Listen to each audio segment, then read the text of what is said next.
Hello दोस्तों, मेरा नाम है मनीष बंजारा। आज हम बात करेंगे राजस्थान के भौतिक प्रदेश के बारे में, जो कि आरपीएस से संबंधित सभी परीक्षा में वेरी इंपॉर्टेंट है। जैसे कि राजस्थान पुलिस, जेल पेरी व चतुर्थ श्रेणी परीक्षा में वेरी इंपॉर्टेंट है। तो चैनल पे बने रहे, चैनल को लाइक करें, शेयर करें, सब्सक्राइब करें। अपन राजस्थान के भौतिक प्रदेश को विस्तार पूर्वक पढ़ेंगे।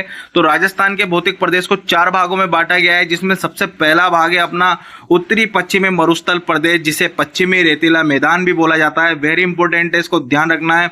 यह राजस्थान का सबसे बड़ा भौतिक प्रदेश है ना, इसके बारे में आपको ये इंपॉर्टेंट लाइन है कि ये राजस्थान का सबसे बड़ा भौतिक प्रदेश है। पेपर के अंदर पूछा जा सकता है कि राजस्थान का सबसे बड़ा भौतिक प्रदेश कौन सा है, तो आंसर होगा उत्तरी पश्चिमी मरुस्थल प्रदेश, जिसे पश्चिमी रेतीला मैदान भी बोला जाता है, जो राज्य के कुल क्षेत्रफल का 61% से भी अधिक है। वेरी इंपॉर्टेंट है। इसमें मुख्य रूप से थार मरुस्थल भी शामिल है, ये आपको ध्यान रखना है ना, वेरी इंपॉर्टेंट है। जैसलमेर, बाड़मेर, बीकानेर, जोधपुर, श्रीगंगानगर जैसे 12 जिलों के अंदर फैला हुआ है ना, तो ये आपको ध्यान रखना है। उत्तरी पश्चिमी मरुस्थल प्रदेश, पश्चिमी रेतीला मैदान भी इसे बोला जाता है, जो कि राजस्थान का सबसे बड़ा भौतिक प्रदेश है। और ये इसका राजस्थान के कुल क्षेत्रफल में 61% से भी अधिक हिस्सा इसका है, और इसके अंदर थार मरुस्थल भी इसके अंदर शामिल है ना, और मारवाड़ का अधिकांश क्षेत्र इस क्षेत्र के अंदर आता है। नेक्स्ट अपन आगे पढ़ते हैं। नेक्स्ट है इसके बारे में विशेषताएं भू आकृति है ना, उत्तरी पश्चिमी मरुस्थल के बारे में विशेषताएं भू आकृति के बारे में भी अपन डिटेल से चर्चा कर लेते हैं, विस्तार पूर्वक पढ़ेंगे। तो सबसे पहला अपन आ जाता है रेतीला मैदान है ना, वेरी इंपॉर्टेंट। रेतीला मैदान यह पूरी तरीके से रेत से ढका हुआ है, जहां मीलों तक रेत के टीले मतलब बालू का स्तूप पाए जाते हैं। यह हवा के ऐसे टीले हैं जो हवा की दिशा के अनुसार बदलते रहते हैं ना, या तो हवा के विपरीत दिशा में बनेंगे या हवा के समानांतर बनेंगे। तो ये आपको ध्यान रखना है। बालू का स्तूप भी पेपर के अंदर पूछा जाता है। तो नेक्स्ट अपन आगे बढ़ते हैं। नेक्स्ट है अपना खारे पानी की झील है ना, उत्तरी पश्चिमी मरुस्थल प्रदेश में खारे पानी की झीलें भी अधिक है। इसके बारे में भी अपन विस्तार पूर्वक पढ़ेंगे, पेपर के अंदर भी पूछा जाता है। तो इस क्षेत्र में कई खारे पानी की झीलें हैं, जैसे कि सांबर, डीडवाना, पंचपदरा, लूण, कणकसर, जो कि नमक उत्पादन के लिए महत्वपूर्ण स्रोत है। आप ये सैटेलाइट इमेज भी देख सकते हो। ये राजस्थान में खारे पानी की झीलें और उत्तरी पश्चिमी मरुस्थल प्रदेश में अधिकांश क्षेत्र में पाई जाती है ना। नेक्स्ट अपन आगे बढ़ते हैं। नेक्स्ट है अपना लूनी नदी है ना, लूनी नदी उत्तरी पश्चिमी मरुस्थल प्रदेश में एकमात्र बहने वाली एक प्रमुख नदी है, और ये बहुत इंटरेस्टिंग नदी है। इसके बारे में आप डिटेल से पढ़ना। यह एक इस क्षेत्र की एकमात्र प्रमुख नदी है, जो कि अजमेर के नाग पहाड़ से निकलती है और कच्छ के रण में विलुप्त हो जाती है। यह एक अपने ऊपरी भाग में मीठी व निचले भाग में खारी हो जाती है। देखो कितनी इंपॉर्टेंट लाइन है कि ये जो नदी है ऊपरी भाग में तो मीठी रहती है और निचले भाग में खारी हो जाती है और कच्छ के रण में मिल जाती है ना, और ये अजमेर के नाग पहाड़ से निकलती है और राजस्थान में मतलब उत्तरी पश्चिमी मरुस्थल क्षेत्र में बहने वाली एकमात्र प्रमुख नदी है लूनी नदी है ना। वेरी इंपॉर्टेंट है, पेपर में अक्सर इसके बारे में पूछा ही जाता है, तो इसका ध्यान रखना आप है ना। तो नेक्स्ट आगे बढ़ते हैं अपन। जलवायु और वनस्पति है ना, राजस्थान के उत्तरी पश्चिमी मरुस्थल प्रदेश की जलवायु और वनस्पति के बारे में भी अपन डिटेल से चर्चा कर लेते हैं। तो इसकी जलवायु और वनस्पति है, यहाँ की जलवायु बहुत शुष्क और गर्म और वर्षा बहुत कम होती है, और वनस्पति के मुख्य रूप से कांटेदार झाड़ियां व बम्बुल के पेड़ पाए जाते हैं। आप ये देख सकते हो कांटेदार झाड़ियां, ये खेजड़ी का वृक्ष है और ये बम्बुल का वृक्ष है। ये हमेशा कांटेदार होते हैं और ये रेगिस्तान जैसे इलाकों में पाए जाते हैं, और ये गर्म और शुष्क क्षेत्र में पाए जाते हैं, जहां पे बस वर्षा की कमी होती है उन क्षेत्रों में ये पेड़ उगते हैं। तो ये अपने राजस्थान की उत्तरी पश्चिमी मरुस्थल क्षेत्र की जलवायु और वनस्पति के बारे में अपने डिटेल से चर्चा कर लिए। तो नेक्स्ट अपन आगे बढ़ते हैं। राजस्थान के दूसरे भौतिक प्रदेश के बारे में अपन डिटेल से पढ़ते हैं, जिसका नाम है अरावली पर्वतीय प्रदेश।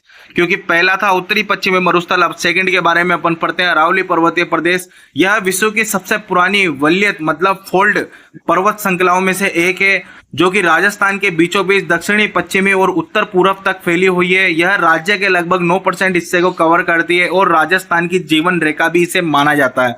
आप ये फोटो के अंदर देख सकते हो अरावली पर्वतमाला किस तरीके से है, और इस मैप में भी आप देख सकते हैं कि अरावली पर्वतमाला इन क्षेत्रों से गुजर रही है कि दक्षिण पश्चिम से लेकर उत्तर पूर्व की ओर अरावली पर्वतमाला का विस्तार है ना। राज्य का लगभग 9% हिस्सा कवर करती है, और इसे राजस्थान की जीवन रेखा भी माना जाता है ना। और ये राजस्थान की विश्व की सबसे पुरानी पर्वत श्रृंखलाओं में से एक है।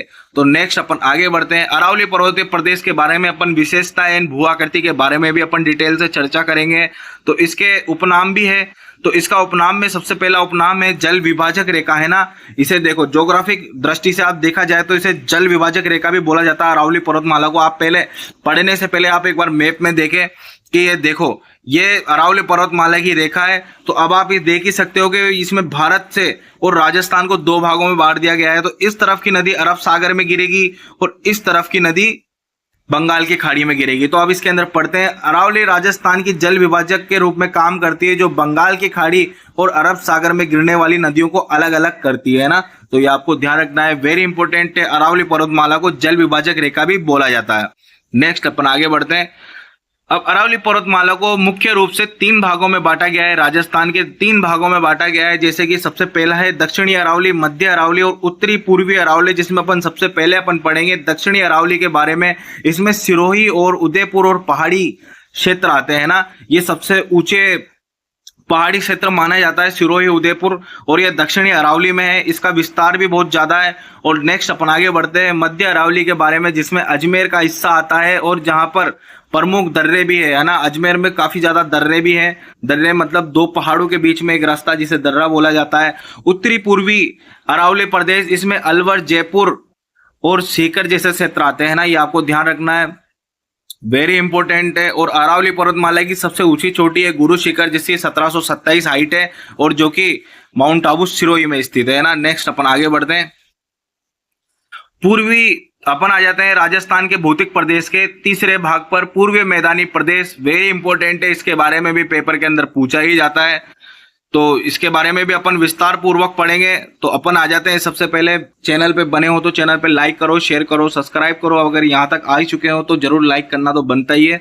तो पूर्वी मैदान के बारे में अपन विस्तार से पढ़ेंगे। यह एक उपजाऊ मैदानी क्षेत्र है, ध्यान रखना है। राजस्थान का जो पूर्वी भाग है, यह राजस्थान का बहुत उपजाऊ क्षेत्र है। यहाँ पर अधिकांश नदियां बहती है और जहां नदियां बहती है तो नदियों के साथ जलोढ़ मिट्टी आती है और जलोढ़ मिट्टी को बहुत उपजाऊ मिट्टी माना जाता है, जो कि राजस्थान के 23% हिस्से को कवर करता है ना। पूर्वी मैदान राजस्थान के 23% के हिस्से को कवर करता है।